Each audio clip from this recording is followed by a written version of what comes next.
Good morning my dear students. आज हम लोग एक बार पुनः पढ़ेंगे कविता के बहाने। कविता के बहाने यह कविता कुंवर नारायण जी द्वारा रचित है।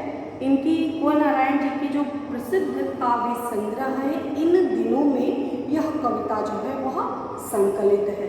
सो आज हम लोग को जो काव्य खंड पढ़ना है वह इस प्रकार है। कविता एक खेल है बच्चों के बहाने। सो आइए हम सबसे पहले इस कविता का वाचन करते हैं। कविता एक खेल है बच्चों के बहाने, बाहर भीतर यह घर वह घर, सब घर एक कर देने के माने, बच्चे ही जाने। याद रखिएगा, इससे पहले हम लोगों ने चिड़िया का एग्जाम्पल कवि ने सेट किया था। चिड़िया का उदाहरण देते हुए, दृष्टांत देते हुए हमें समझाया था। देन आफ्टर उसके बाद कवि ने फूल का एग्जाम्पल दिया था। बट दोनों एग्जाम्पल के साथ कवि ने हमें यह बताया था कि फूल क्या जाने और चिड़िया क्या जाने। लेकिन यहाँ पर ये थोड़ी सी स्थिति भिन्न है। यहाँ पर कवि कहते हैं बच्चा ही जाने, बच्चा ही जानता है। सो हम कविता का जो है अर्थ पढ़ते हैं। सबसे पहले संदर्भ सेम हो जाएगा। प्रस्तुत कविता हमारी पाठ्य पुस्तक आरोह भाग 2 के कविता के बहाने नामक पाठ से ली गई है और इसके रचयिता का नाम जो है कुंवर नारायण जी है। प्रसंग में लिखेंगे, इसमें कवि ने काव्य कर्म यानी कविता लेखन और बच्चों की तुलना की है। बच्चों के साथ जो है बच्चों का सामंजस्य जो स्थापित किया, यानी बच्चों काव्य लेखन और बच्चों का खेल दोनों को एक समान बताया है। प्रसंग हो जाएगा। फिर व्याख्या।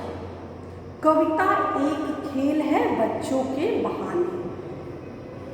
कवि कहते हैं कि जिस प्रकार बच्चे तरह तरह का खेल खेलते हैं, उसी तरह से कविता लेखन भी एक प्रकार का खेल है। सो आप कहेंगे ऐसा कैसे? क्या खेल खेल में कुछ उस खेल में कविता लिखी जा सकती है? सो हाँ, खेल खेल में भी कविता लिखी जा सकती है। कवि विभिन्न प्रकार के शब्दों के साथ खेल खेलता है। शब्दों को इधर उधर रखता है, शब्दों भावनाओं के अनुरूप उनको शब्दों के अनुसार जो है स्पष्ट करने का प्रयास करता है। तो जैसे बच्चे विभिन्न प्रकार के खेल खेलते हैं, उसी प्रकार के जो कवि हैं उसी प्रकार से शब्द क्रीड़ा करते हैं। शब्द क्रीड़ा यानी शब्दों का खेल। और बच्चे क्या करते हैं? विभिन्न प्रकार के खेल जो है वह खेलते हैं। कविता एक खेल है बच्चों के बहाने। इस प्रकार बच्चे तरह तरह का भिन्न प्रकार का निष्कलुष भाव से, उनके अंदर जो मन होता है वो पवित्र होता है, सात्विक होता है। सो सात्विक मन से, निष्कलुष मन से विभिन्न प्रकार के खेल खेलते हैं। उसी प्रकार जो कवि भी निष्कलुष मन से, बिना किसी भेदभाव के, बिना किसी जाति धर्म में उलझे हुए, वह भी एक खेल खेलता। कैसा खेल? शब्द खेल। शब्द की क्रीड़ा जो है कवि करता है। कवि के हृदय में जो भी आंतरिक उद्गार उत्पन्न होते हैं, आंतरिक भावनाएं उत्पन्न होती हैं, उन समस्त भावनाओं को निष्कलुष मन से वह शब्द रूपी जाल में बांधता है, शब्दों में बांध करके वह लिखता है। तो जिस प्रकार खेल खेलते वक्त बच्चे आनंद होकर के, भाव विभोर होकर के, उसमें डूब करके रच बस जाते हैं, उसी तरह से कवि भी कविता लेखन के समय कौन क्या कहता है, कौन क्या बोलता है, इससे कोई परवाह नहीं होती। वह आनंद से विभोर होकर के अपने हृदय के उद्गारों को, हृदय की भावनाओं को, अपनी कल्पनाओं के सहारे जो है शब्दों के जाल में उसको निरूपित करता है, उसको शब्दों की क्रीड़ा जो है वह करता है। सो कविता एक खेल है बच्चों के बहाने। जिस प्रकार बच्चे खेल खेलते हैं, उसी प्रकार जो है कवि भी खेल खेलता है। बच्चे विभिन्न प्रकार के खिलौनों से खेल खेलते हैं, कवि जो है वह शब्दों से खेल खेलता है। बच्चे जो है निष्कलुष भाव से खेल खेलते हैं, उसी प्रकार कवि भी सात्विक मन से, उदार भावना के साथ खेल खेलता है। जिस प्रकार बच्चे विभिन्न प्रकार के जो जाति धर्म मजहब से ऊपर उठ करके बातें करते, ठीक उसी प्रकार कवि भी उन जाति धर्म मजहब भेदभाव सबको भुला करके एक आत्मीयता का भाव के साथ जो है कविता लेखन का काम करता है। बाहर भीतर यह घर वह घर, सब घर एक कर देने के माने बच्चा ही जाने। इससे पहले हमने पढ़ा कि चिड़िया जो है वह सब घर एक कर देने के माने चिड़िया नहीं जानती, फूल नहीं जानते। क्यों नहीं जानते? क्योंकि ये सारी चीज़ें नश्वर होते हैं, कुछ समय इनका वजूद होता है, क्षण इनका वजूद होता है और कुछ समय उपरांत इनका जो वर्चस्व होता है, इनका वजूद होता है, इनका वजूद समाप्त हो जाता है। लेकिन यहाँ स्थिति इससे भिन्न है। बच्चे हर प्रकार का भेदभाव भूल करके, हर प्रकार की जो है समस्याओं का सामना करते हुए, हर धर्म मजहब जाति लिंग भेदभाव सब कुछ भूल करके, गोरा काला छोटा बड़ा सबका भेदभाव मिटा करके विभिन्न प्रकार के खेल खेलते हैं और उस खेल में आनंद ही आनंद प्राप्त करते हैं। ठीक उसी प्रकार यहाँ कवि भी निष्कलुष मन से, उदार भावना से अपने हृदय के उद्गारों को सब कुछ भूल करके वह काव्य लेखन करता है। और जिस प्रकार बच्चों का खेल अंदर जो होता है इंडोर गेम भी होता है, आउटडोर गेम भी होता है और उनके खेल उनके हृदय को स्पर्श करते हैं, उसी प्रकार कविता जो होती है वह आंतरिक अनुभूतियों सबके हृदय को स्पर्श करती है। आंतरिक विषयों पर कविता लिखी जाती है, बाह्य विषयों पर कविता लिखी जाती है। कविता का क्षेत्र जो होता है वह असीम होता है। जिस प्रकार फूल का क्षेत्र ससीम होता है, चिड़िया का क्षेत्र ससीम होता है, लेकिन बच्चों का क्षेत्र और जो दूसरा कविता का क्षेत्र जो होता है वह असीम होता है। इसकी कोई सीमा, इसकी कोई मर्यादा नहीं होती। हर मर्यादा को पार करते हुए कवि जो है कविता लेखन का कार्य करता है। तो बस दोनों में अंतर यह है कि चिड़िया की सीमा होती है, फूल की सीमा होती है, लेकिन यहाँ बच्चे जो है हर भावनाओं को निडर होकर के एक बार गिरते हैं तो उनका हौसला पस्त नहीं होता, पुनः वह खेलने में जुट जाते हैं। उसी तरह से कवि एक बार कविता रचना शुरू करता है, असफलता मिलती है, लेकिन असफलता को चुनौती के रूप में स्वीकार करते हुए बिना किसी भेदभाव के वह कविता लेखन का कार्य करता है। उसके बच्चे भी बिना निष्कलुष मन से भेदभाव मुक्त होकर के वह काव्य लेखन का कार्य करते हैं। अब आ जाएंगे इस पर आधारित जो कुछ महत्वपूर्ण प्रश्न हैं, उन प्रश्नों को हम समझने का प्रयास करेंगे। पहला प्रश्न, कविता को खेल क्यों कहा गया है? काव्य लेखन को कवि ने खेल की संज्ञा क्यों दी है? जिस प्रकार मनोरंजन और आत्म अभिव्यक्ति के लिए क्रीड़ा करते हैं, खेलों के पीछे उनका कोई गंभीर उद्देश्य नहीं होता।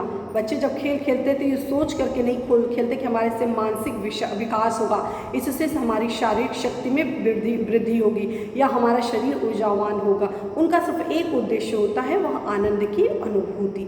ठीक उसी प्रकार जब कविता लिखता है कवि, तो ये सोच करके नहीं लिखता कि एक समय बाद यह कविता जो है लोकमानस में जन में इतनी प्रसिद्ध हो जाएगी कि लोग उसको जो है उसका गुणगान करेंगे, उसका गायन करेंगे। वह सिर्फ अपनी आंतरिक खुशी के लिए, आत्म अनुभूति के लिए वह कविता लिखता है। सो जिस प्रकार बच्चे का खेल है, उसी प्रकार जो कवि की यह कविता है। सो कवि की एक क्रीड़ा है, कवि की यह एक लीला है। दूसरा प्रश्न हमारा क्या है? दूसरा प्रश्न है, बच्चों के खेलों और कविता रचने में क्या समानता बताई गई है? जो बच्चे खेल खेलते हैं और कवि कविता लिखता है, दोनों में क्या सिमिलैरिटी है, क्या समानता है, वह बताइए। सो बच्चों के खेलों तथा कविता रचने में लीला भाव प्रमुख होता है। पहली बात तो दोनों का जो निरुद्देश्य, बिना किसी उद्देश्य के कविता लेखन का कार्य किया जाता है, खेल खेला जाता है। बच्चे खेल खेलते हैं, कवि कविता लेखन करता है। दूसरी महत्वपूर्ण बात यह है कि इसमें जो आनंद की अनुभूति, बच्चा खेल में आनंद की अनुभूति करता है और जो है कवि काव्य लेखन में आनंद की अनुभूति करता है। तीसरी बात, जिस प्रकार बच्चे सब भेदभाव भुला करके काम करते हैं, उसी तरह कवि भी कविता लेखन में सब भेदभाव को भूल करके वह लिखता है। जिस प्रकार बच्चे का मन निश्चल होता है, निष्कपट होता है, निष्कलुष होता है, ठीक उसी प्रकार कवि का मन भी उदार होता है, निश्चल होता है और बिना किसी भेदभाव के कविता लिखता है। अगला प्रश्न, बच्चा खेल खेल में कौन सा महत्वपूर्ण काम कर देता है? बच्चे को खुद नहीं पता कि हम क्या कर दिए, लेकिन बच्चा खेल खेल में ही वह भेदभाव की जो भावना है, उस भेदभाव की भावना को समाप्त करके एक सामाजिक समरसता जो है वह स्थापित करता है। बच्चा खेल के माध्यम से वह भेदभाव की भावना को समाप्त करके समाज में सामाजिक समरसता जो है वह स्थापित करता है। आस पड़ोस में समान आत्मीयता का खेल खेलता है। लास्ट प्रश्न है, इस प्रश्न का जो है पद्यांश संदेश क्या है, इस कविता में क्या संदेश दिया गया है। संदेश दिया गया है कि क्रीड़ा, जिस पर बच्चे की क्रीड़ा है उसी प्रकार कवि का कवि कर्म है, एक समान बताया गया है। अपने पराये समस्त भेदभाव को भूल करके सहज अनुभूतियों को अभिव्यक्त किया जाता है। और कविता का जो क्षेत्र होता है, कविता का क्षेत्र बहुत ही व्यापक होता है। बच्चे की क्रीड़ा, बच्चे की कल्पनाएं जो होती है, वह कल्पनाएं जो होती हैं वह असीम होती हैं। उनकी बच्चों की कल्पनाओं की कोई सीमा नहीं होती, उसी तरह कविता की कोई सीमा नहीं होती। समस्त भेदभाव को भूलना ही इस कविता का संदेश बताया गया है। इसमें जो है कविता और बच्चे के खेल की समानता बताई गई है और साथ साथ किस प्रकार सोच होती है, बच्चे खेल खेल में किस प्रकार की भावना रखते हैं, किस प्रकार की कल्पना रखते हैं, दोनों का सामंजस्य बताने का प्रयास किया गया है। बच्चों की क्रीड़ा, कवियों की क्रीड़ा, दोनों समान रूप से सम्मान दिया गया है। जिस प्रकार बच्चे खेल खेल में खेल खेलते हैं, भेदभाव मिटाते हैं, निष्कलुष होते हैं, उसी तरह से कवि भी निष्कलुष भावना से भेदभाव मिटा करके कविता लिखता है।